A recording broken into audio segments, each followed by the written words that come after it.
Hello student, দেখো আজকে তোমাদের জন্য নিয়ে এসেছি আমি দশম শ্রেণী ভৌতবিজ্ঞান রায় ও মার্টিন প্রশ্নবিচিত্রা সেকেন্ড সামেটিভ মাধ্যমিক 2026।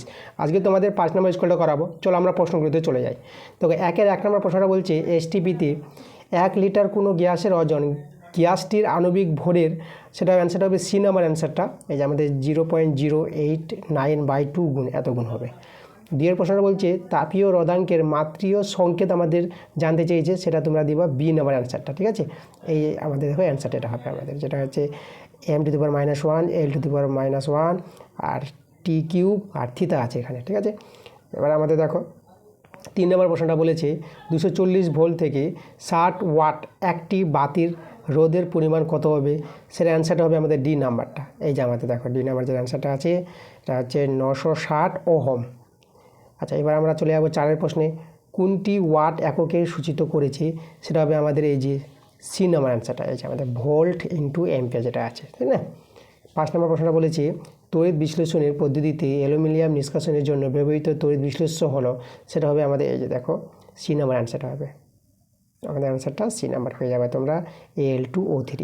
6 নম্বর প্রশ্নটা আমাদের এখানে বলেছে হেবার পদ্ধতিতে অ্যামোনিয়া প্রস্তুতির সময় N2OH2 গ্যাসকে যে আয়তন অনুপাতে মেশানো হয় তা হলো, এটা অ্যান্সারটা তোমরা দেবা ডি নাম্বার। ঠিক আছে, এই যে আমার অ্যান্সারটা হবে ডি নাম্বার 1:3।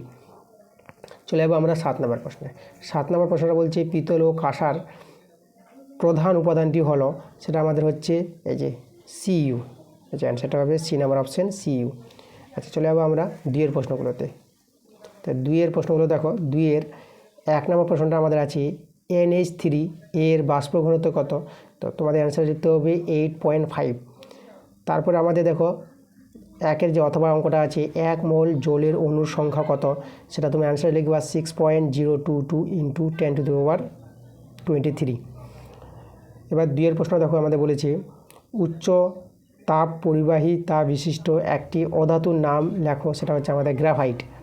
3 প্রশ্নটা বলেছে একই আকৃতি বিশিষ্ট দুটি পরিবাহীর তাঙ্কের অনুপাত 1:2 হলে ওদের তাপীয় রোধের অনুপাত কত হবে, তার উল্টোটা হবে 2:1। অথবাটা দেখো তাপ সঞ্চালনের কোন পদ্ধতিতে অভিকর্ষ বলের প্রভাব আছে, সেটা হবে পরিচলন। অ্যান্সার লিখবে তোমরা পরিচলন পদ্ধতিতে। 4 নম্বর প্রশ্নটা, 4 প্রশ্ন দেখো বলেছে উল ফ্রেমাইট কি, তো এটা তোমাদের অ্যান্সার লিখবা টাংস্টেন লোহা। এটা হচ্ছে টাংস্টেন লোহা এবং ম্যাঙ্গানিজ এর সংকর ধাতু, এটাকে বলা হয় উল ফ্রেমাইট, ঠিক না, উল ফ্রেমাইট। আচ্ছা, এটা আমাদের দেখো বাল্বে থাকে, যে বাল্বে যে তারটাতে, তাই না, বৈদ্যুতিক গেলে পরে তাপে আলো, ঠিক আছে, আলো উৎপন্ন হয়, সেই যে তারটা বাল্বের মধ্যে থাকে, একে বলা হয় উল ফ্রেমাইট। আচ্ছা, আমরা 5 প্রশ্নে চলে যাব। অর্ধপরিবাহীর উষ্ণতার সঙ্গে রোধাঙ্কের কীরূপ পরিবর্তন হয়, তো তোমরা অ্যান্সারে লিখবা উষ্ণতা বৃদ্ধির সঙ্গে রোধাঙ্ক কমে যায়। অথবা প্রশ্নটা উষ্ণতার পার্থক্যকে কাজে লাগিয়ে তড়িৎ শক্তি উৎপন্ন হয় এমন একটি তড়িৎচালক বলের উৎসের নাম, তোমরা অ্যান্সারটা লিখবা থার্মো ইলেকট্রিক জেনারেটর। এবার দেখো 6 প্রশ্নটা নিকেলের তড়িৎ লেপনে তড়িৎ বিশ্লেষ্য হিসেবে কী ব্যবহৃত করতে হবে, তো এটার জন্য তোমাদের অ্যান্সারটা লিখতে হবে, এই যে আমি অ্যান্সারটা এভাবে লিখে রেখেছি। 6 নম্বর প্রশ্ন অ্যান্সার হবে বোরিক অ্যাসিড মিশ্রিত নিকেল সালফেট, যেটা হচ্ছে NiSO4, তোমরা লিখবা। পরের প্রশ্নটা দেখো 7 নম্বর প্রশ্নটা আমাদের কী বলছে তীব্র তড়িৎ বিশ্লেষ্য অ্যাসিড ও ক্ষারকের উদাহরণ দিতে বলেছে। তো তীব্র তড়িৎ বিশ্লেষ্য আমরা যদি অ্যাসিডের উদাহরণটা দেখি, দেখো 2-7 প্রশ্নটা, সেটা হবে দেখো অ্যাসিডটা হবে আমাদের হাইড্রোক্লোরিক অ্যাসিড, যেটা হচ্ছে HCl। আর ক্ষারক যেটা আমাদের উদাহরণ দিতে বলেছে, ক্ষারকটা হবে সোডিয়াম